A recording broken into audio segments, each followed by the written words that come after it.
사상교회 식구님들, 지금부터 광고가 시작됩니다. 집중해서 들어주세요. 교회 소식입니다. 예배에 참석하신 분들과 인터넷으로 예배에 참여하신 분들을 환영합니다. 달빛마을TV 찬양팀 초청 찾아가는 힐링 콘서트 안내입니다. 일시는 오늘 오후 예배이며 주체는 청년 1, 2부, 이음부입니다. 성찬식 안내입니다. 8월 7일 주일 오전 1, 2부 예배 시에 성찬식이 있습니다. 교회학교 청년사역위원회 여름행사 일정 안내입니다. 교회학교 청년사역부서에 2022년 여름행사를 주보를 참조해 주시고 위에서 기도해 주시고 많은 관심과 협력 부탁드립니다. 요셉장학회 2022년 하반기 장학금 신청 접수 안내입니다. 자세한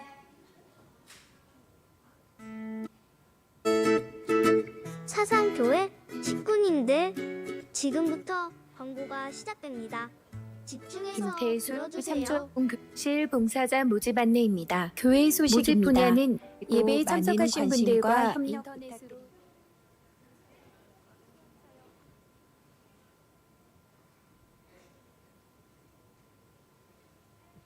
교회학교 청년사역위원회 여름행사 일정 안내입니다. 청년 1, 2부, 교회학교 청년사역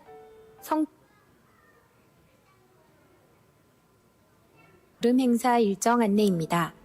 교회학교 청년사역부서에 2022년 여름행사 요셉장학회 2022년 하반기 장학금 신청 접수 안내입니다. 자세한 사항은 주보를 참조하시기 바랍니다. 방송실 봉사자 모집 안내입니다. 모집 분야는 영상 및 음향 봉사 각 1명씩이며 신청은 교회 사무실로 해주시고 모든 문의는 팀장 김태수 집사에게 하시기 바랍니다. 지난 6개월 동안 방송 교육을 위해 수고하신 정광진 감독님께 감사드립니다. 교우 소식입니다. 이번 소식입니다. 감사구역 최지혜 은퇴건사 사상센텀병원에 입원하였습니다. VIP 새가족을 환영합니다. 새가족들을 진심으로 환영해 주시고 위에서 기도해 주시기 바랍니다.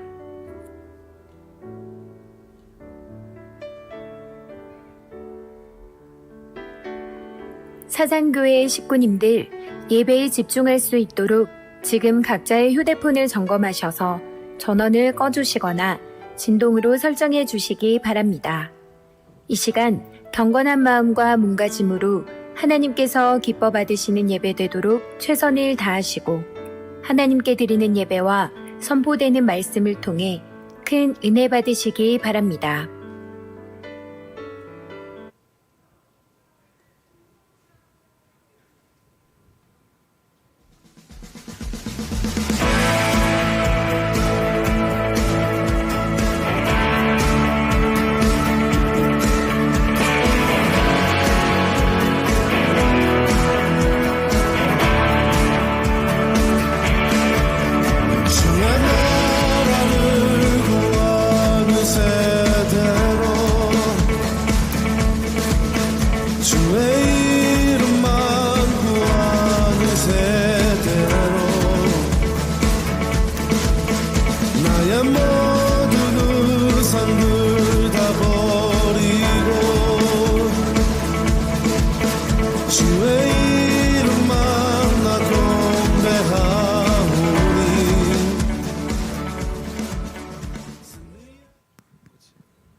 할렐루야.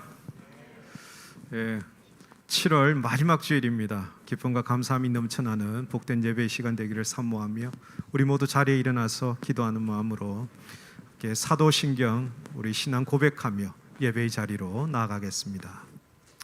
나는 전능하신 아버지 하나님 천지의 창조주를 믿습니다. 나는 그의 유일하신 아들 우리 주 예수 그리스도를 믿습니다. 그는 성령으로 잉태되어 동정녀 마리아에게서 나시고 본디오 빌라도에게 고난을 받아 십자가에 못 박혀 죽으시고 장사된 지 사흘 만에 죽은 자 가운데서 다시 살아나셨으며 하늘에 오르시어 전능하신 아버지 하나님 우편에 앉아 계시다가 거기로부터 살아있는 자와 죽은 자를 심판하러 오십니다. 나는 성령을 믿으며 거룩한 공교회와 성도의 교제와 죄를 용서받는 것과 몸의 부활과 영생을 믿습니다. 아멘.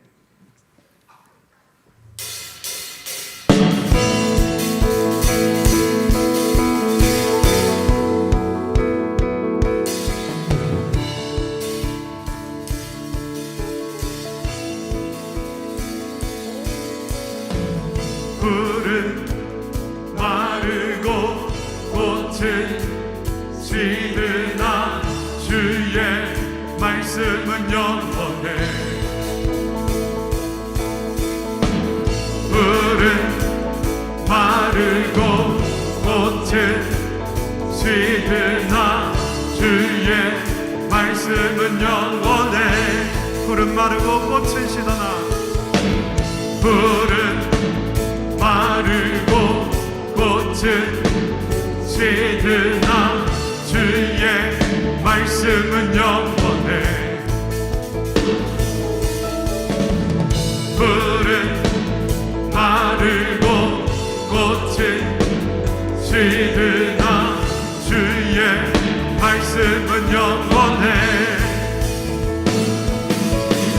주의 말씀은 믿는 자 그의 구원을 얻으리. 주의 말씀을 행하는 자 그의 능력을 보게 되리라. 주의 말씀은 영원해.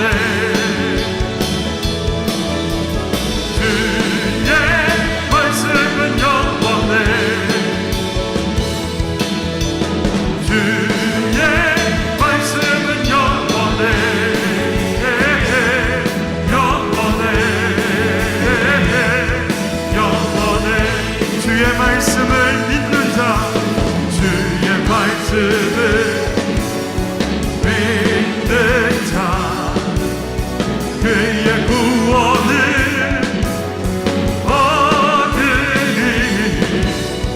주의 말씀을 행하는 자 그의 능력을 보게 되리라.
감사합니다. 한 주 동안 우리를 지켜주시고 기도하는 이 시간에도 지켜주셔서 감사합니다. 우리가 지금까지 지은 죄를 용서해 주세요. 지금 아픈 사람들을 치료해 주시고 건강을 회복하게 해 주세요. 제 친구 중에 예수님을 모르는 친구들이 있습니다. 친구가 예수님을 믿고 교회에 다닐 수 있게 도와주세요. 예배 시간에 친구들이 장난치지 않고 예배에 집중하게 해주세요. 우리 교회가 준비하는 비전관이 잘 준비될 수 있도록 도와주세요. 예수님의 이름으로 기도드립니다. 아멘.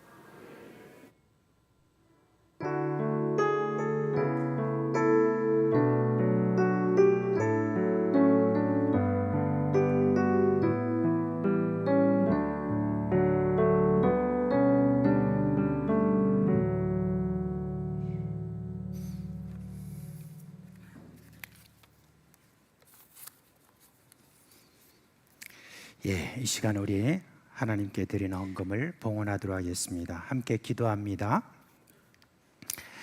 오늘도 변함없이 우리를 사랑하시는 하나님 아버지, 아버지의 풍성하신 은혜로 우리를 이끌어 주셔서 감사합니다. 이 시간 우리의 마음과 정성을 모아서 헌금을 드립니다. 매주 정하여서 드리는 주정 헌금을 받아주시고 우리 수입의 11조를 받아주시고 또 여러 감사 제목을 따라서 하나님께 드리는 감사와 선교와 장학과 건축 여러 목적을 따라서 이 시간 드립니다. 우리를 사랑해 주시고 은혜 가운데 지켜주셔서 참된 것을 알게 해주셔서 하나님께 감사를 드립니다. 아들 가정에 좋은 안식처를 이사할 수 있도록 해주신 것 감사합니다. 신방 감사하며 범사에 감사를 드립니다. 주님, 이 예물 받으시고 이 물질이 가는 곳마다 아버지의 사랑과 은혜가 드러나게 하여 주시옵소서. 드린 모든 이에게 복을 주시옵소서. 땅에 기름진 곳으로 하늘에 신령한 것으로 복 주시고 그 영혼이 잘 되도록 은혜를 베푸시고 평강으로 인도하여 주옵소서. 사랑하는 우리 식구들의 가정이 복되게 하여 주시고 일터와 사업이 잘 되게 하여 주시고 우리 학생들의 학업에도 진보가 있게 하여 주시고 건강한 몸을 주시옵소서.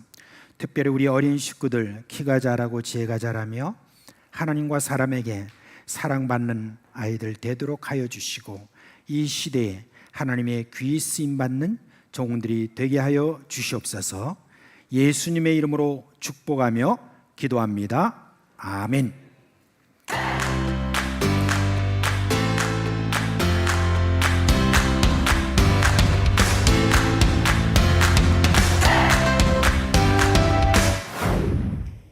반갑습니다.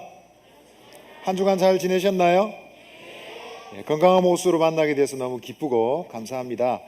오늘 하나님께서 우리에게 주신 말씀 함께 읽도록 하겠습니다. 요한복음 4장 13절로 14절입니다. 우리 큰 목소리로 함께 읽겠습니다. 준비됐나요? 예, 준비 시작. 예수께서 대답하여 이르시되 이 물을 마시는 자마다 다시 목마르려니와 내가 주는 물을 마시는 자는 영원히 목마르지 아니하리니 내가 주는 물은 그 속에서 영생하도록 솟아나는 샘물이 되리라. 아멘. 자, 여러분 오늘은 그림 2장을 보고 그림 속 인물의 감정을 한번 얘기해 보십시다. 감정 알죠? 유치부 친구들 감정이 뭐예요? 예, 느낌이에요. 저거 아닙니다. 자, 첫 번째 그림입니다. 저 그림 아닙니다. 예, 첫 번째 그림. 자, 그림 속에 사람이 있네요. 지금 저 사람의 기분이 어떨까요? 좋아요? 행복한 기분이에요 지금? 예? 뭐라고요? 예, 동시에 말하니까 제가 귀가 두 개밖에 없는데, 예, 뭐라고요? 우울해요. 맞습니다. 우울하다고 얘기해 줬습니다. 슬프다고 얘기한 친구도 있었어요. 좋아요. 두 번째 그림 보여주세요. 자, 예, 두 번째 그림 속 사람은 어떻습니까? 기뻐요. 좋아요. 예. 야, 이제 보는 눈이 있네요, 우리 친구들이. 감사합니다. 자, 중요한 것은 첫 번째 그림, 두 번째 그림 속의 사람이, 여자가 똑같은 사람이에요. 같은 사람이에요. 자, 보세요. 첫 번째 그림은 어땠나요? 우울하다 했죠. 슬프다 그랬죠. 근데 두 번째 그림은 어땠어요? 달라 보여요. 표정이 달라 보여요. 그죠? 적극적으로 행동하고 있는 것 같아요. 기분이 좋은 것 같아요. 행복해 보입니다. 자, 똑같은 사람인데 왜 이렇게 달라졌을까요? 무슨 일이 있었던 것일까요? 오늘 그것을 생각해 보기를 원해요. 예수님과 제자들이 예루살렘을 떠나서 갈릴리로 가실 때 일이었습니다. 지도가 보이나요? 갈릴리가 어디예요? 저 위쪽이 갈릴리예요. 예루살렘은 어디예요? 맨 밑에가 예루살렘이에요. 예루살렘을 떠나서 갈릴리로 가실 때 예수님과 제자들이 사마리아 수가성이라는 곳을 지나게 되었습니다. 햇볕이 굉장히 뜨겁고 날씨가 더웠어요. 그리고 며칠 동안이나 걸어서 예수님과 제자들은 많이 지쳐 있었어요. 예수님은 한 우물가에서 너무 피곤하셔서 털썩 주저앉아 버리셨습니다. 예수님의 제자들은 점심시간이 되어서 음식을 사기 위해서 동네에 들어갔습니다. 그런데 때마침 그때 우물가에 한 여자가 와서 물을 깃고 있었습니다. 그림 보여주세요. 예, 한 여성이 물을 깃고 있었습니다. 예수님이 여자에게 물으셨어요. 미안하지만 물을 좀 얻어먹을 수 있을까요? 여러분, 물 한 잔 주는 것이 쉬운 일입니까? 어려운 일입니까? 어려운 일이 아니죠. 그런데 이 여자는 쏘아붙이듯이 기분 나쁘게 대답했어요. 보아하니 당신은 예루살렘에서 오는 유대인 같은데 왜 사마리아 사람인 저에게, 그것도 여자인 저에게 물을 달라고 하시죠? 말했어요. 여러분, 이렇게 말한 이유는 사마리아 사람들과 유대 사람들이 서로 사이가 좋지 않았어요. 뿐만 아니라 지금 저 여자는 굉장히 기분이 안 좋았어요. 속상한 일이 있었어요. 그래서 그렇게 말했던 거예요. 거참 물 한 잔 주는 일이 뭐가 그렇게 어려운 일이요? 이 동네 인심 참 고약하군. 예수님은 그렇게 말씀하지 않으셨어요? 다르게 말씀하셨어요. 예수님 말씀하셨어요. 만일 당신이 하나님의 선물을 알았다면, 그리고 만일 당신이 내가 누구인지 알았더라면 당신이 나에게 오히려 생수를 구했을 거예요. 그러면 제가 당신에게 생수를 주었을 겁니다 라고 말씀하셨어요. 여자는 이해하지 못했어요. 왜냐하면 예수님은 조금 전까지 여자에게 물을 좀 달라고 하던 처지였기 때문입니다. 뿐만 아니라 분명히 예수님의 손에는 두레박이나 바가지가 있어요, 없어요? 있어요, 없어요? 없어요. 바가지가 없었어요. 여자가 말했어요. 아니, 숨겨놓은 바가지라도 있으신 거예요? 이 우물은 굉장히 깊어서 깊이가 10m가 넘어요. 아니면 다른 우물이 있으십니까? 이 우물이야말로 우리 조상 야곱이 우리에게 물려준 우물이에요. 우리 동네에서 최고로 좋은 우물이라고요. 그러다 예수님이 말씀하셨어요. 잠깐만요. 이 우물에서 물을 마시는 사람들마다 다시 목마를 거예요. 그리고 물을 얻기 위해서는 이 우물에 다시 와야 돼요. 그렇죠? 그러나 내가 줄 물이 있는데 이 물을 마시는 사람들은 누구든지 영원토록 목마르지 않을 겁니다 라고 말씀하셨어요. 여자는 더 이해가 안 됐어요. 그런 물이 어디 있단 말이야. 한 번 마시고 영원히 목마르지 않는 물? 이 사람 좀 이상한 사람이네. 정신이 좀 이상한 사람인가? 사기꾼인가? 생각했어요. 하지만 아무리 살펴보아도 예수님은 이상하게 보이지 않았어요. 그래서 좀 겸손한 말로 말했습니다. 정말 그런 물이 있다면 저에게도 좀 가르쳐 주세요. 그래서 제가 이 뜨거운 날씨에 혼자 물을 기르러 오지도 않도록 저를 좀 도와주세요. 그렇게 말했어요. 예수님이 대답하셨습니다. 정말 그 물을 원하신다면 당신 남편을 데리고 오세요.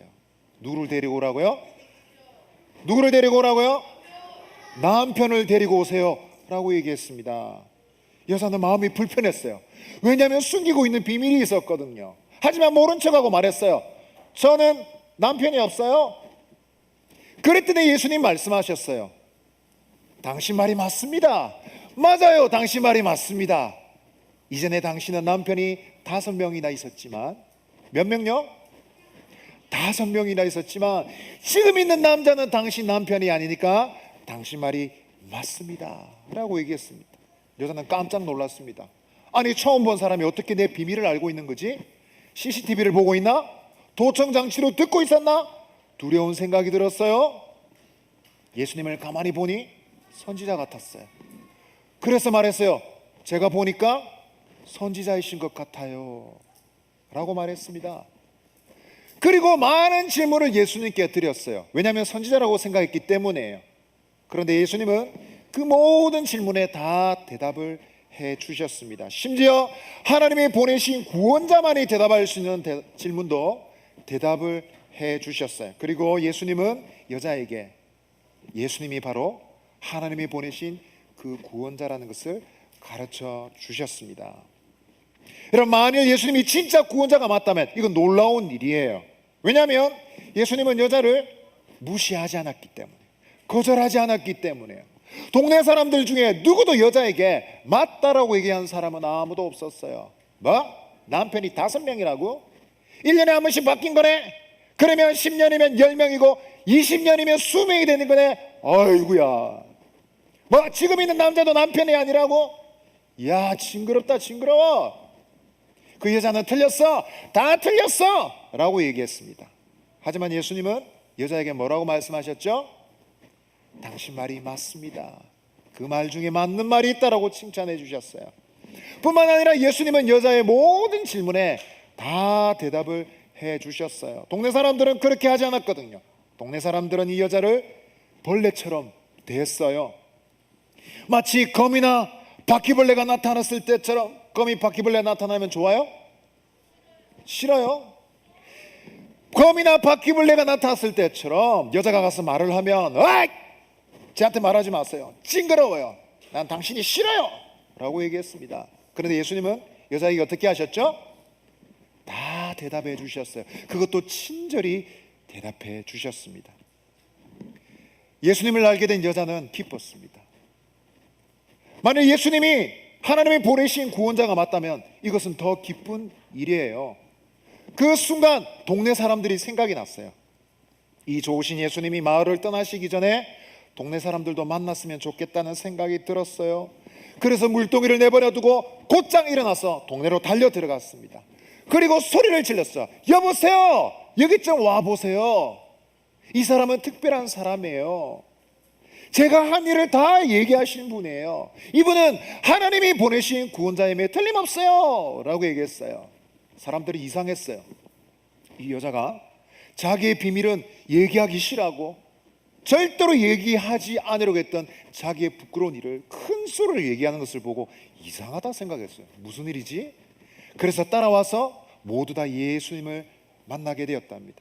결국 이 여자 때문에 동네 모든 사람들은 예수님을 만나고 예수님 말씀을 듣고 예수님을 믿게 되었어요. 할렐루야. 자, 여러분 정리해 볼까요? 그림 2개가 있었죠, 여러분? 첫 번째 그림, 두 번째 그림 달랐어요, 그죠? 왜 그랬습니까? 첫 번째 그림, 두 번째 그림 사이에 뭐가 있었어요? 누가 있었어요? 누가 있었어요? 예수님이 계셨어요. 자, 이럼 질문하겠습니다. 지금 여러분들 중에 두 그림을 보고 여러분들은 지금 어느 쪽 그림에 속해 있는 것 같습니까? 첫 번째 그림에, 오른쪽 그림에 속해 있다 생각하는 친구, 왼쪽 그림에 속해 있다는 친구 있나요? 여러분 잘 기억하세요. 아무리 부끄럽고 수치스러운 일이 있다 할지라도 예수님께로 나가는 친구들은 우리 주 예수님이 거절하지 않으십니다. 무시하지 않으세요. 예, 왜냐하면 우리 친구들을 다 사랑하기 때문입니다. 부끄러운 것을 가지고 하면 예수님이 죄를 다 용서해 주시고 씻어 주십니다. 믿습니까? 혹시 부끄러운 일을 해서 부끄러운 별명이 따라 다녀도 괜찮아요. 똥 싸게, 오줌 싸게, 울보 찡찡이, 양치기, 뚱돼지, 여러분 이런 별명 쓰면 됩니까? 안 됩니까? 안 돼요. 친구 이름을 불러줘야 돼요. 그런데 혹시 나에게 이런 별명이 있다 하더라도 부끄러워하지 마세요. 우리 주 예수님께 드리면 됩니다. 예수님은 예수님을 믿는 친구들에게 생수 같은 분이 되십니다. 날씨가 덥죠? 시원하나요? 따뜻해요? 네, 지금 따뜻하면 이상한 친구들인데, 이런 날에 여러분 얼음컵에 물을 담아서 마시면 어떻습니까?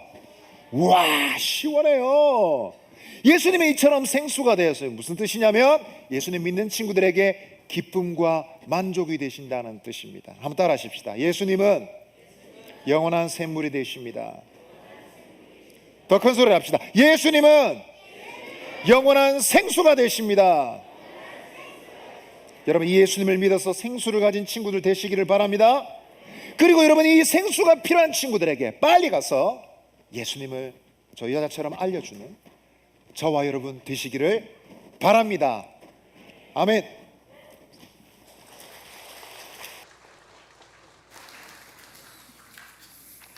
네, 감사합니다. 자, 이제 우리 오늘 7월 마지막 주일이면서 또 7월 마지막 날인데 우리 7월달 성경 암송 함께 하도록 하겠습니다. 준비됐나요? 준비됐어요? 네, 시작. 고린도전서 9장 16절 말씀. 내가 복음을 전할지라도 자랑할 것이 없음은 내가 부득불할 일임이라. 만일 복음을 전하지 아니하면 내게 화가 있을 것이로다. 고린도전서 9장 16절 말씀. 아멘. 자, 우리 유치부, 초등 1, 2부 자리에서 일어나세요. 네. 자, 이제 손 모으고, 네, 손 모으고. 자, 목사님이 이제 축복 기도합니다. 우리 주 예수 그리스도의 은혜와 하나님 아버지의 그 크신 사랑과 성령의 우리 가운데 계시면서 일으키시는 이 모든 생명의 역사가 사랑하는 우리 어린 식구들 머리 위에 영원토록 함께 있을지어다. 아멘. 예, 우리 자녀들 퇴장할 때 손을 내밀고 함께 축복합시다. 주님 너를 항상, 주님 너를 항상 인도하시리. 메마른 땅에서도 너를 만족시키리. 너는 물된 동산 같겠고 마르지 않는 샘 같으리. 너는 물된 동산 같겠고 마르지 않는 샘 같으리. 주님 너를 항상, 주님 너를 항상 인도한 초등 1부 나가겠습니다. 메마른 땅에서도 너를 만족시키리. 너는 물된 동산 같겠고 마르지 않는 샘 같으리. 너는 물된 동산 같겠고 마르지 않는 샘 같으리. 주님 너를 항상, 주님 너를 항상 인도하시리. 메마른 땅에서도 너를 만족시키리. 유치부 나가겠습니다. 너는 물된 동산 같겠고 마르지 않는 샘 같으리. 너는 물된 동산 같겠고 마르지 않는 샘. 우리 좌우에 계신 분들을 향하여 손을 내밀고 너는 물된 동산 같겠고 마르지 않는 샘밭들이 너는 물된 동산 같겠고 마르지 않는 샘밭들이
우리 학생들이 이렇게 나와서 찬송하는데 나와 있는 것만 해도 참 보기 좋죠.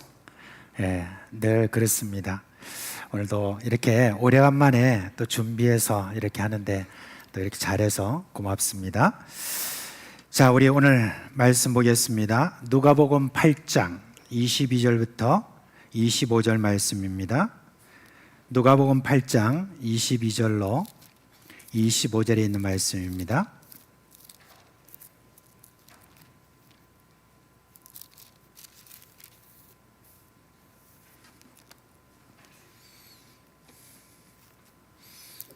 예, 자, 우리 한 목소리로 22절부터 25절 말씀까지 읽도록 하겠습니다. 하루는 제자들과 함께 배에 오르사 그들에게 이르시되 호수 저편으로 건너가자 하심에 이에 떠나 행선할 때에 예수께서 잠이 드셨더니 마침 광풍이 호수로 내려침에 물에 물이 가득하게 되어 위태한지라. 제자들이 나와 깨워 이르되 주여 주여 우리가 죽겠나이다 한데 예수께서 잠을 깨사 바람과 물결을 꾸짖으시니 이에 그쳐 잔잔하여지더라. 제자들에게 이르시되 너희 믿음이 어디 있느냐 하시니 그들이 두려워하고 놀랍게 여겨 서로 말하되 그가 누구이기에 바람과 물을 명함에 순종하는가 하더라. 아멘. 복음서에 보면은 예수님이 제자들에게 가장 많이 말씀해 주신 내용은 믿음에 관한 그런 내용입니다. 오늘날 예수님께서 우리와 함께 지금 계신다고 하면 가장 우리에게 말씀을 많이 해 주실 말씀이 무엇일까 이렇게 할 때 믿음에 관한 그런 말씀이라고 생각합니다. 바울은 이렇게 말했습니다. 복음에는 하나님의 의가 나타나서 믿음으로 믿음에 이르게 하나니 기록된 바 오직 의인은 믿음으로 말미암아 살리라 라고 그렇게 말했습니다. 그래서 우리 그리스도인들이 이 땅에 살아가는 삶의 수단이 뭐냐? 바로 믿음이라고 말을 했습니다. 그런데 문제는 그 믿음이 어디에 있느냐라고 하는 데 있습니다. 오늘 우리가 읽은 이 본문에 예수님이 제자들에게 너희 믿음이 어디 있느냐라고 이렇게 물으셨습니다. 예수님이 이 질문을 하신 이 의도를 우리가 좀 살펴보면서 우리의 믿음이 어디 있느냐 하는 것을 살펴보는 그런 이 시간이 되기를 바랍니다. 자, 먼저 예수님께서 이렇게 물으신 것, 여기에 대해서 저는 먼저 너희 믿음의 현주소가 어디냐라고 하는 그런 뜻으로 물었다고 생각을 합니다. 예수님이 주로 활동하시던 무대는 갈릴리 호수 주변이었어요. 호수 주변으로 마을이 다 형성이 돼 있기 때문에 때로는 이 마을에서 저 마을로 이렇게 이동하려고 하면 배를 이용해야 했었습니다. 우리가 자주 갈릴리 호수라고 하는 데 대해서 이렇게 들었지만 과연 이 갈릴리 호수라는 그 크기가 얼마나 되는가 하는 데 대해서는 저희들이 잘 모르는 분이 있습니다. 세상에는요 정말 큰 호수가 참 많이 있습니다. 세계에서 제일 큰 호수가 혹시 뭔지 아세요? 어떤 호수인지? 여러분, 카스피 호수라고 하는 곳이 있습니다. 그런데 이 카스피 호수는 어느 정도 규모가 되냐면 우리 남한의 3배가 되는 그 정도로 큰 호수입니다. 그래서 사람들은 카스피 호수를 호수라 하지 아니하고 카스피 해다라고 그렇게 말할 정도로 큰 호수입니다. 그러면 갈릴리 호수는 과연 그 크기가 어느 정도 되느냐 이렇게 가만히 헤아려 보니까 어느 정도 되냐면은 여러분 우리 옆에 있는 사상구 옆에 강서구라고 있죠. 그 강서구보다 조금 작은 그런 규모의 호수입니다. 그러니까 이쪽에서 저쪽을 볼 수 있을 정도로 그런 어떤 규모의 호수 정도 된다고 볼 수가 있습니다. 그러니까 그리 큰 호수는 아닌데 오늘 이 본문을 보니까 배가 깨어질 것 같은 큰 파도가 거기서 일어났다라고 그렇게 말하고 있습니다. 여러분, 그 이유가 뭐냐면은 이 호수는요 평소에는 이렇게 따뜻하고 잔잔하게 이렇게 그냥 있는 호수입니다. 그런데 저 북쪽에 있는 헬몬산이라고 하는 그런 산이 있는데 그 산은 굉장히 높고 거기에서 불어오는 바람은 굉장히 차가운 바람입니다. 그래서 그 차가운 바람이 한 번씩 이렇게 이 갈릴리 호수로 막 이렇게 급하게 내려옵니다. 그러면 이 따뜻한 바람과 여기 따뜻한 이 기온과 그리고 그 차가운 바람이 함께 부딪히면서 거기에서 이제 바람이 일어나면서 파도를 크게 높게 일기 때문에 그 파도 때문에 어떤 때는 배가 깨어지고 배가 잠기고 하는 그런 일이 종종 발생했다고 그렇게 합니다. 이제 예수님이 제자들과 함께 배로 갈릴리 호수 저편으로 건너가시는 중이에요. 그런데 광풍이 불어가지고 파도가 일어나서 배에 물이 차고 배가 이제 곧 가라앉게 되는 그런 상황에 이르렀습니다. 그러자 제자들은 다급한 마음으로 예수님에게 갔어요. 근데 예수님은 그때 뭐 하고 계셨느냐 보니까 그 난리통에도 배 저편에서 그냥 잠자고 계셨습니다.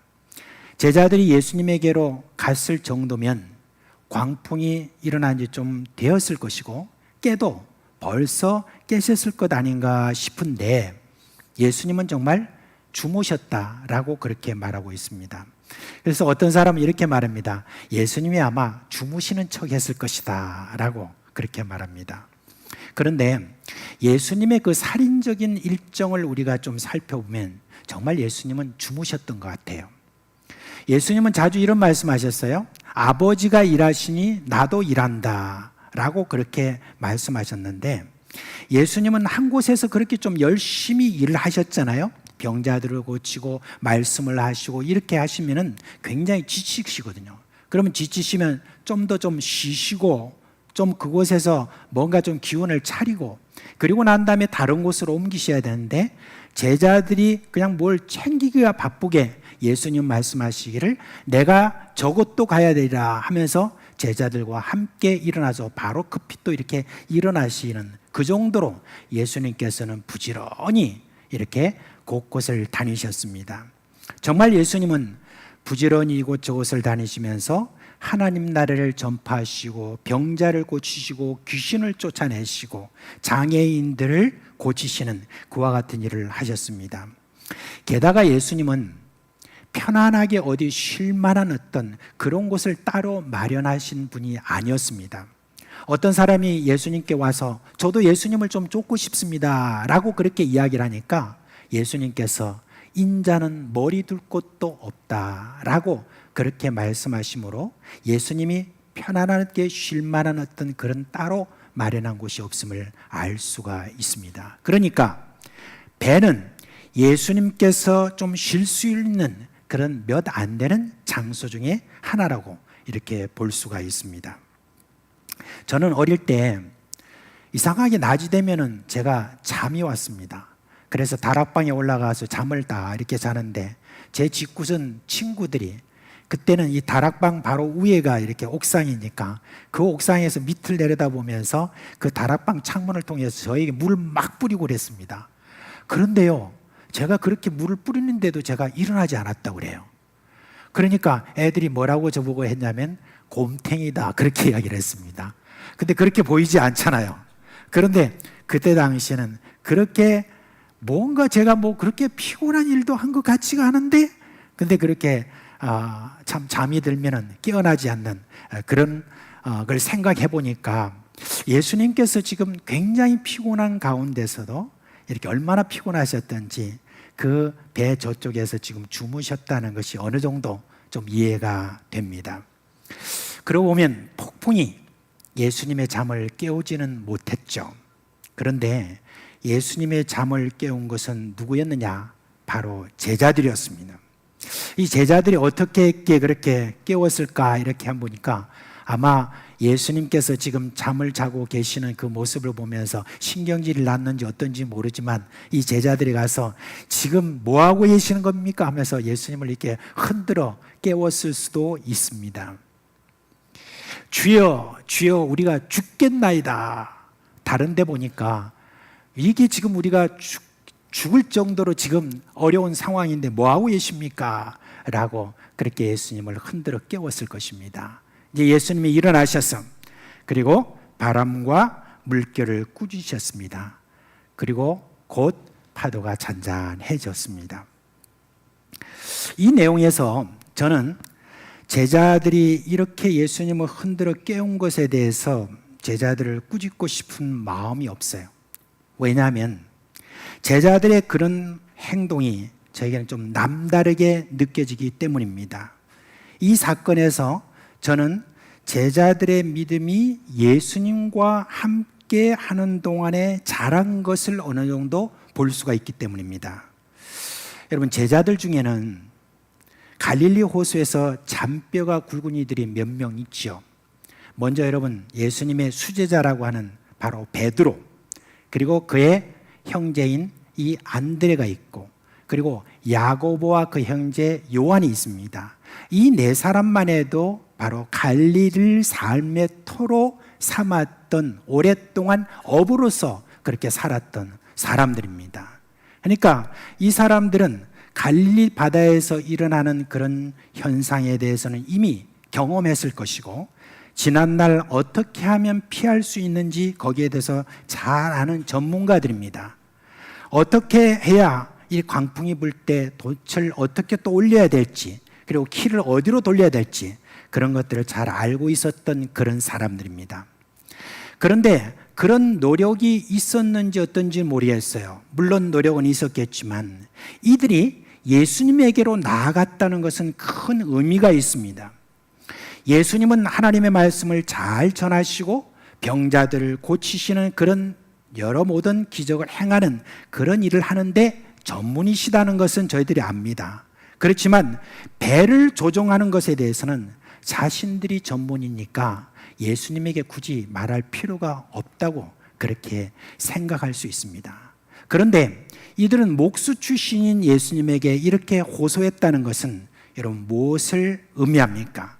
제자들의 믿음에 큰 진전이 있다는 그런 말입니다.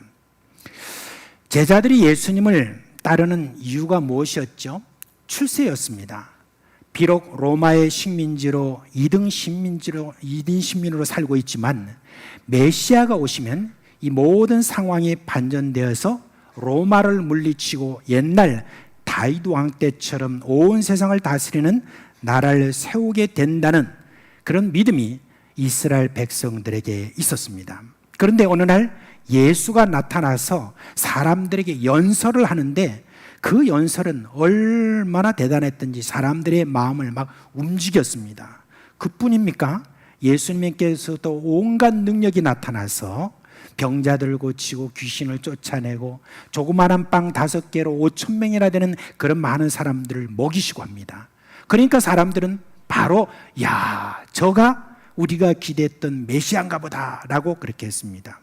그런데 바로 그 예수님이 지나가시다가 자신들을 부르고 사람들을 낚는 자들이 되게 할 것이라고 그렇게 했습니다. 우리는 지금 그 말의 뜻을 정확하게 알고 있어요. 사람들에게 복음을 전해서 죄의 권세에서 해방하고 영생을 주시는 예수님을 믿게 하는 것이라고 하는 걸 압니다. 그런데 부름을 받을 당시 그들은 우리의 생각과는 달랐습니다. 예수님이 세우실 새 왕국에서 한 자리를 차지할 그런 기회로 저희들은 생각했었습니다. 시간이 갈수록 예수님이 보여주시는 능력은 자신들의 상상을 뛰어넘습니다. 죽은 사람을 살리시는 모습을 보면서 이들은 도대체 예수님의 능력의 한계는 무엇인가 라고 할 생각에 이르게 되었던 것입니다. 갈릴리 바다를 잘 아는 어부들이 예수님에게 우리가 죽게 되었는데 어떻게 좀 해보시죠 라고 부탁한다는 것은 예수님을 어떻게 생각했다는 겁니까? 예수님의 능력에 대해서 믿는다는 것을 의미하는 것입니다. 어떤 한 부분만이 아니라 이제 이 부분까지도 저들이 이제 예수님께서 해결해 주실다는 것을 믿고 있다는 겁니다. 그렇게 해서 어떤 일이 일어났습니까? 예수님이 바람과 파도를 꾸짖으시니 바로 잠잠해졌다고 했습니다. 우리가 예수님을 처음 믿을 때 우리의 믿음과 또 시간이 흐르고 이제 우리 안에서 그동안에 자란 믿음을 한번 여러분 비교해 보십시오. 아마 분명히 차이가 날 것입니다. 여러분이 왜 예수님을 믿게 됐는가를 한번 이렇게 한번 조사해 보십시오. 어떤 사람은 아픈 몸을 좀 고쳐보려고 예수님을 믿은 사람도 있고, 또 가난해서 좀 벗어나 보려고, 그리고 집안에 하도 우환이 많이 일어나니까 그 우환 좀 어떻게 좀 없애보려고, 그리고 또 인생에 대한 철학적인 어떤 그런 문제를 이렇게 질문을 가지면서 그걸 좀 해결해 보려고 교회로 나온 분도 있습니다. 심지어 어떤 분은 아내를 교회로 데려다 주다가 그냥 덜컥 어느 날 교회 안으로 들어와 가지고 그렇게 해서 예수를 믿은 분도 있습니다. 그리고 어떤 사람은 아이들을 이렇게 데려다 주다가 그러다가 이제 교회로 들어온 그런 사람도 있습니다. 그리고 교회에서 여러 가르침을 받고 예수 그리스도의 십자가와 부활, 그것을 가르침 받고 이제는 예수를 내가 믿어야 되겠구나 생각한 다음에 세례를 받고, 그리고 교회에서 하는 여러 많은 가르침에도 참여하고, 그리고 이제는 내가 어려운 일이 있을 때마다 그 어려운 일에 대해서 우리 예수님에게 이름으로 그렇게 기도할 줄도 알고, 심지어 많은 분들은 이제 예수님에 대해서 다른 사람들에게 전도하고 가르치는 그러한 어떤 수준까지 여러분 지금 나아가게 되었습니다. 그런데 그런 우리의 믿음에도 한계가 있습니다. 자신이 지금까지 살아온 경험에서 체득한 지식, 그리고 전문적인 분야에 대해서는 스스로 해결해 보려고 하는 그런 경향이 더 강해요. 그런데 그런 경험과 지식을 총동원해서 해결해 보려고 되는데 안 될 때, 우리는 그때 이제 우리는 예수님의 능력에 의지하여서 기도하게 됩니다. 그리고 난 다음에 응답을 받고 나면은 그때부터 우리는 우리의 믿음이 한 단계 더 높아지는 것을 느끼게 됩니다. 그래서 어떤 일들이 일어날 때 이제는 그때부터 예수님의 도우심을 구하면서 계속해서 우리는 기도하는 사람이 된 것입니다. 예수님을 믿는 믿음의 범위가 처음에는 내 인생의 어느 부분만 차지합니다.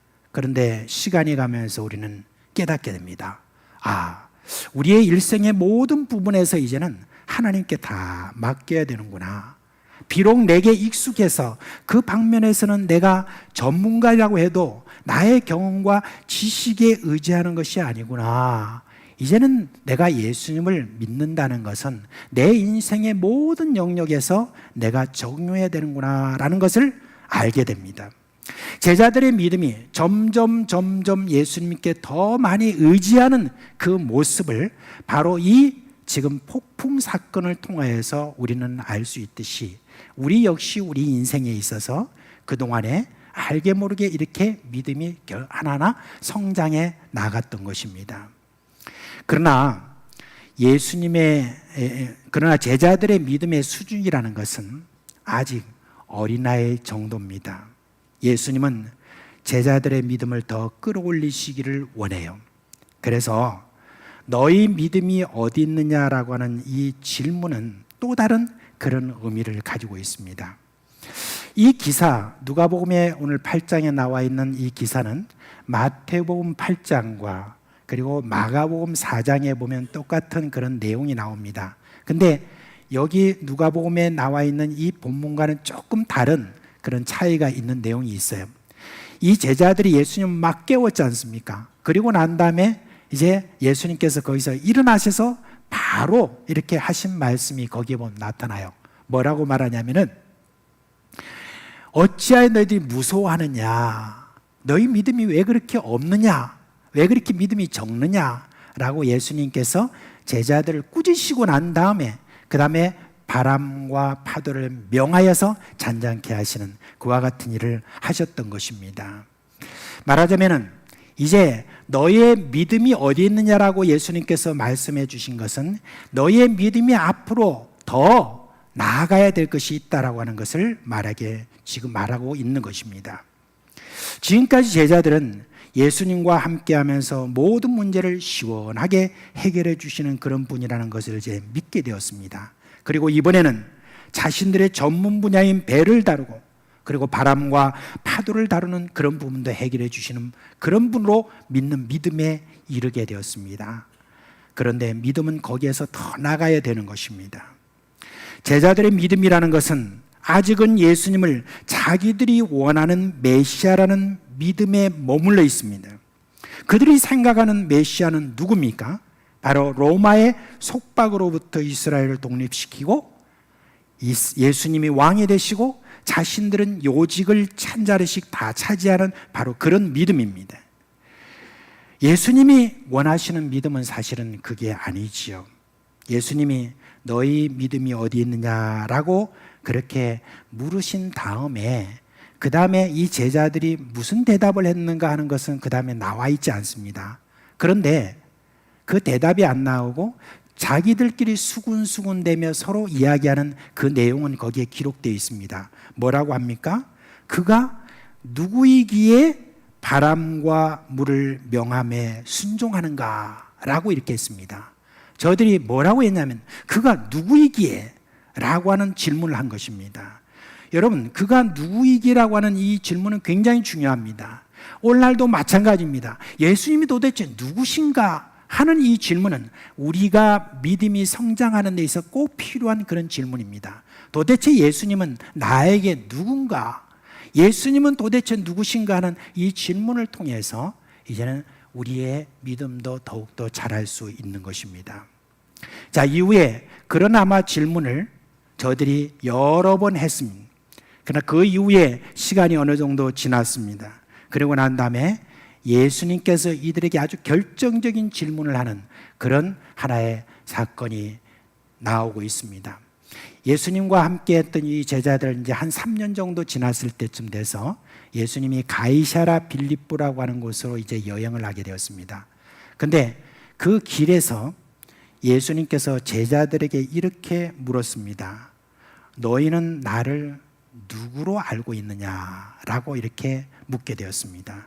그러자 그 당시 베드로가 뭐라고 그랬습니까? 주는 그리스도시요 살아계신 하나님의 아들이라고 하는 이 위대한 신앙 고백을 하게 됩니다. 근데 이 위대한 신앙 고백을 했을 때 예수님께서 참 기뻐서 저에게 많은 이렇게 축복을 해주신 것을 볼 수가 있습니다. 그런데 그 축복을 하신 다음에 비로소 예수님께서 그 다음에 내가 나아가야 될 길이 무엇이고 너희가 나아가야 될 길이 무엇인가 하는 것을 예수님께서 이제 말씀해 주시는 그게 뭡니까? 바로 십자가의 길이었습니다. 그래서 예수님께서 저들에게 내가 앞으로 예루살렘에 올라가서 고난을 받고 그리고 내가 죽을 것이고 그리고 사흘 만에 부활할 것에 대해서 예수님께서 제자들에게 말씀을 해 주십니다. 근데 그 이야기를 듣고 깜짝 놀랐습니다. 방금 주는 그리스도시요 살아계신 하나님의 아들이라고 고백했던 이 베드로가 뭐라고 했냐면 막 말리면 예수님 그럴 수 없습니다. 선생님 그런 일은 일어날 리가 없습니다. 우리가 있지 않습니까? 라고 하면서 아주 적극적으로 예수님을 말렸습니다. 그런데 예수님이 뭐라고 하셨느냐? 좋아하시기는커녕 뭐라고 하셨습니까? 사탄아 내 뒤로 물러가라.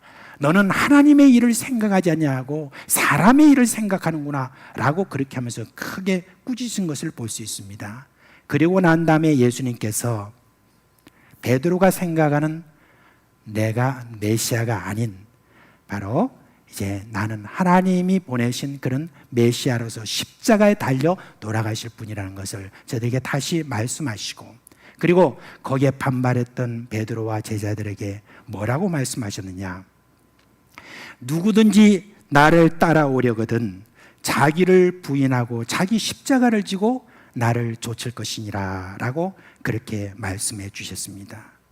여러분, 예수님이 궁극적으로 원하시는 우리에게서 보고자 하시는 그 믿음이 무엇이냐라고 하는 것을 여기서 볼 수가 있습니다. 십자가를 지는 거기까지 그것도 믿는 믿음이 있어야 된다라고 하는 것을 우리에게 이야기를 해주고 있습니다. 자신의 인생을 예수님의 어떤 한 부분만 믿고 살아가는 것이 아니라 예수님의 그 모든 인생 전체를 다 그대로 다 믿고 그렇게 사는 것을 예수님이 원하신 것을 볼 수가 있습니다. 그저 나의 행복을 위해서 봉사하신 예수님만 믿는 것이 아니라 예수님과 같은 마음이 돼서 예수님처럼 기꺼이 살리라는 바로 그 믿음입니다. 형통도 믿고 기적도 믿고 평안과 기쁨도 믿지만은 십자가도 믿는 믿음, 이게 바로 우리 예수님께서 원하시는 궁극적인 믿음이라는 거, 그거를 우리 예수님이 지금 물으시는 가운데서 너희 믿음이 어디 있느냐라고 그렇게 말씀하신 것입니다.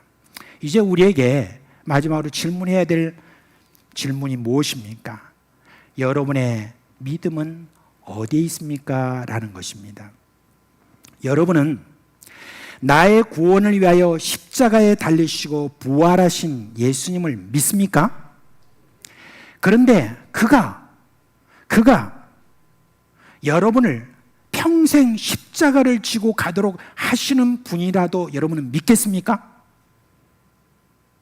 거기는 아까보다는 좀 적은 그런 목소리로 나오시는 것 같아. 평생 좋은 날 보지 못하고 이렇게 고생하다가 죽는다고 해도 여러분은 믿으시겠습니까? 바울은 이렇게 말했습니다. 로마서 8장 17절에 우리가 그와 함께 영광을 받기 위하여 고난도 함께 받아야 할 것이니라 그랬습니다. 이 말은 예수님이 십자가에서 죽으시고 사흘 만에 부활하신 이후에 승천하심으로 영광을 받은 것처럼 너희도 십자가를 져야 한다는 바로 그 이야기를 말하고 있는 것입니다. 우리 믿음의 조상들이 가졌던 믿음에 대해서 기록하고 있는 히브리서 11장에 보면은 이런 내용이 있습니다. 믿음으로 나라를 이기기도 하고 의를 행하기도 하며 약속을 받기도 하며 사자들의 입을 막기도 하며 불의 세력을 멸하기도 하며 칼날을 피하기도 하며 연약한 가운데서 강하게 되기도 하며 전쟁에 용감하게 되기도 하며 적들을 물리치는 그와 같은 그런 어떤 일들이 있었다고 말합니다. 믿음으로 우리가 강하게 되어지고 믿음으로 전쟁에 이기고 믿음으로 우리가 성취하고 믿음으로 우리가 기도 응답받고 믿음으로 우리가 새롭게 되는 이와 같은 이 일들에 대해서 말하고 난 다음에 믿음 거기에서 여러분 그치는 것이 아니라 믿음의 조상들에 대해서 이야기를 할 때 그 다음에 나오는 말씀이 뭐냐? 히브리서 11장 35절에서 38절 말씀에 이렇게 말하고 있습니다. 우리 다 같이 한번 읽어보도록 하겠습니다. 시작.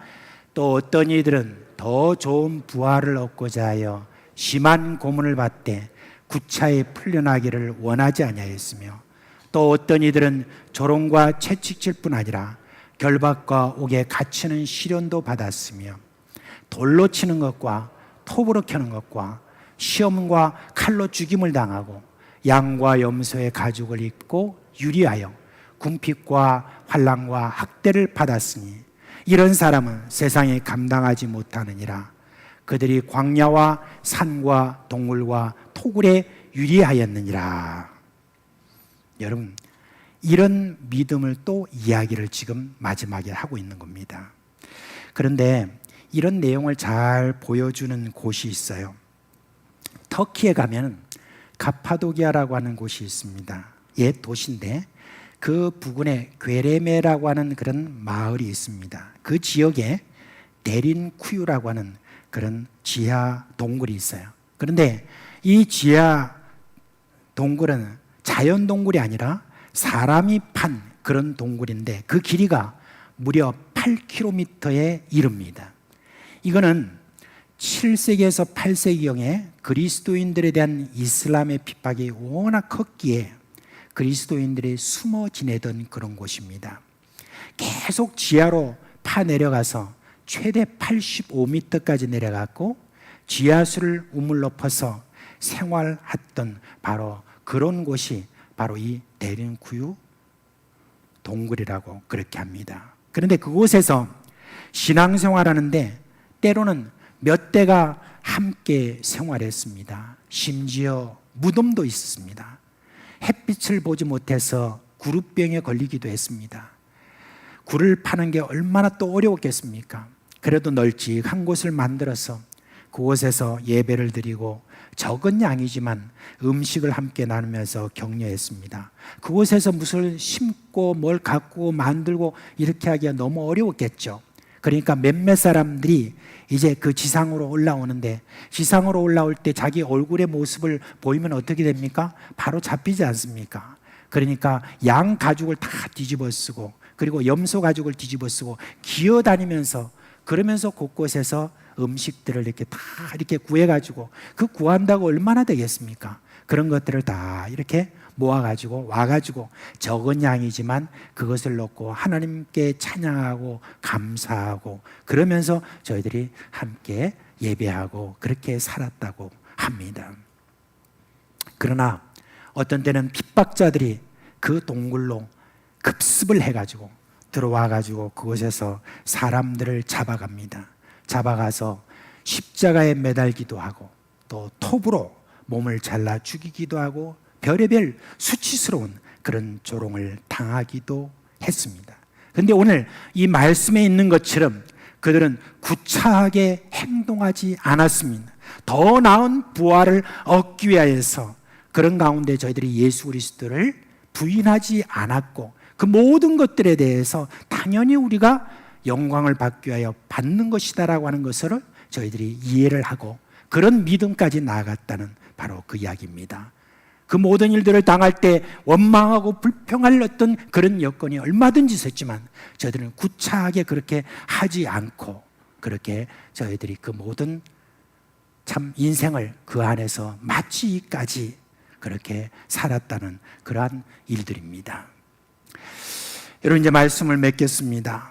예수님이 제자들에게 너희 믿음이 어디 있느냐라고 했을 때 그때 제자들의 솔직한 답은 여러분 무엇이었겠습니까? 예수님 당신이 보여주신 바로 그 기적에 있습니다. 또는 이렇게 말할 수 있습니다. 예, 우리가 기다리던 바로 메시아, 당신이 왕에 이르면 우리가 다 같이 한 자리를 차지할 수 있는 바로 그런 믿음을 굳건하게 지금 우리가 갖고 있습니다 라고 그렇게 하지 않았겠습니까? 그러나 이후에 제자들은 어떻게 되었습니까? 우리의 믿음은 예수님 바로 당신에게 있습니다 라고 말할 수 있었습니다. 그리고 십자가를 기꺼이 지면서 그것을 당연하게 생각했던 믿음에까지 이르게 되었던 것입니다. 오늘 여러분께 묻습니다. 여러분의 믿음은 어디에 있습니까? 예수님입니까? 아니면 예수님이 일으키시는 기적에 있습니까? 예수를 믿음으로 받는 건강의 복, 물질의 축복, 출세의 복에 있습니까? 아니면 예수님 그분입니까? 예수님이 가신 전체 길입니까? 아니면 부분적인 그런 길입니까? 찬송가 339장에 보면 내 주님 지신 십자가 우리는 앉을까? 네게나 있는 십자가 내게도 있도다. 내 몫에 태인 십자가 늘 지고 가리다. 그 면류관을 쓰려고 저 천국 가겠네. 이 찬송을 거리낌 없이 부를 수 있다고 한다면 여러분은 예수님이 내 믿음이 어디 있느냐라고 하는 이 질문에 대해서 그래도 십자가를 지고 가는 삶이 당연하다고 생각하는 그런 믿음에 이른 사람입니다. 예수님은 오늘도 여러분에게 묻습니다. 너희 믿음이 어디 있느냐? 이 질문에 대해서 저의 믿음은 예수님 바로 당신에게 있습니다 라고 하는 그런 답을 하시는 여러분 되시기를 주님의 이름으로 축원드립니다. 예, 다 같이 자리에서 일어나시겠습니다.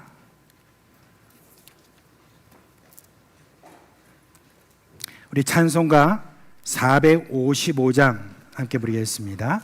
찬송 455장입니다.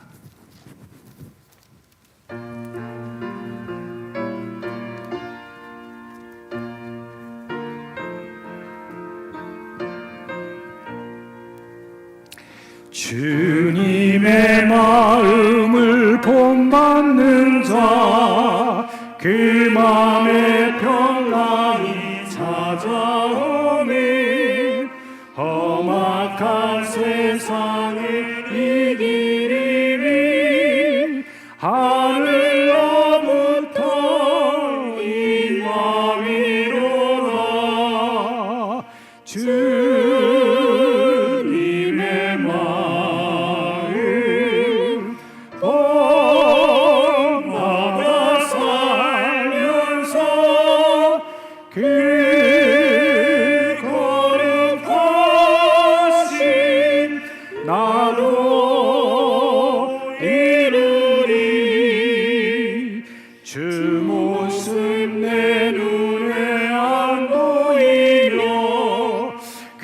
음성 내 귀에 안 들려도 내 영혼 날마다 주를 만나 신령한 말씀 늘 배우도다. 주님의 말을 본받아 살면서 그 거룩하심 나도 이루리. 가는 길 거치고 험하여도 내 맘에 불평이 없어지는 십자가 고난을 이겨내신 주님의 말 본받음이라. 주님의 말을 본받아 살면서 그 거룩하심 나도 이루리. 주 예수 세상에 다시 오시 그날의 무성도 변화하여 주님의 빛나는 그 영상을 다 함께 보여 주 찬양하리. 주님의 말을 본받아 살면서 그 거룩하심 나도 이루리. 우리 주 예수 그리스도의 은혜와 하나님 아버지의 그 크신 사랑과 성령이 우리 가운데 계시면서 힘 주시고 은혜 주시고 능력과 은사를 주실 뿐만 아니라 우리에게 또한 십자가의 길까지도 가르쳐 주시는 그런 모든 그 성령의 역사가 오늘로 우리 주님의 가신 모든 길들을 전부 다 따라가고자 하는 그런 마음을 가진 사랑하는 주님의 모든 제자들과 그리고 그의 가정과 그리고 그 생업위에 영원토록 함께 있을지어다. 아멘.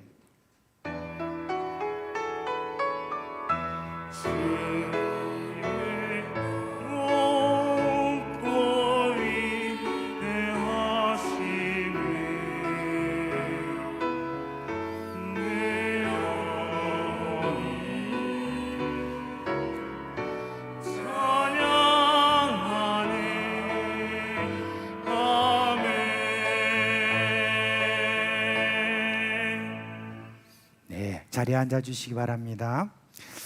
예, 우리 저 교회가 지금으로부터 6개월 전에 저희들이 음향 공사 그리고 영상 여러 공사들을 했습니다. 그리고 난 다음에 이제 음향이나 또 영상을 이렇게 새로운 기기를 좀 다루는 일들을 위해서 저희들이 교육을 그동안 6개월 동안에 쭉 담당해 오셨던 오늘 분이 계십니다. 아마 여러분들 거의 다 모르시고 계셨을 겁니다. 그런데 오늘 이제 마지막 주일 이렇게 맞이해서 이제 오늘 이분에게 또 감사를 드리려고 합니다. 2부 예배 후에 또 이렇게 나와서 또 감사를 드리겠지만 우리 정광진 감독이라고 계십니다. 어디 계세요?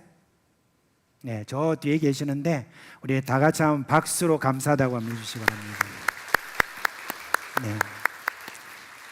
수고하셨고 또 이제 또 섬기시는 교회에서 또 그동안에 많이 함께하지 못했던 그런 정을 또 나누시는 또 그 다음이 되기를 바랍니다. 아무튼 수고 많으셨습니다. 자, 이번 한 주간 동안 주님께서 주시는 은혜와 평강이 여러분과 여러분 가정에 함께하기를 주님의 이름으로 축원합니다.